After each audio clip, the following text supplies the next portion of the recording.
세 번째 독서 포인트, 서로를 향한 믿음. 이 책의 좀 결론부에서는 우리가 선하고 우리가 서로의 본성은 고상하고 서로는 우리가 인간적인, 그러니까 어떤 면에서 평화적인 마음의 본성이 있다는 것을 믿고 함께 서로 살아가자고 하는 그런 어떻게 보면 희망적인 어떤 그런 마음을 좀 가지라고 좀 강조를 하는 것 같아요. 물론 이 저자는 자기계발서를 좀 좋아하지 않고 이 책이 자기계발적으로 읽히지 않기를 바라고 있긴 하고요. 실제로 뭐 굉장히 역사적인 과학적인 책이긴 한데요. 그럼에도 불구하고 결국은 어떤 세계관을 선택할 수밖에 없다는 그런 또 강조로 읽히기도 했어요.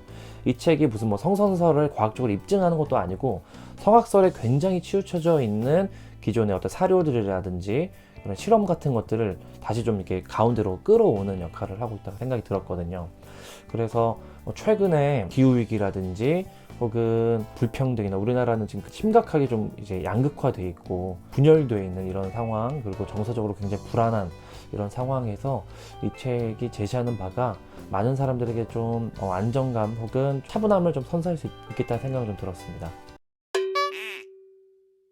이 책을 읽으면서 좀 몇 가지 마지막으로 좀 제 독서 후기를 좀 말하고 싶은데요. 사실 종교적으로도 인간의 본성이 선한지 악한지 이런 거는 사실 오래된 떡밥이기도 하고 중요한 오랜 또 사실 토론의 주제이기도 한데요. 개인적으로는 종교개혁자이자 신학자였던 마르틴 루터가 모든 인간은 하나님 앞에서 죄인이자 의인이라고 하는 경구도 좀 생각이 좀 났어요.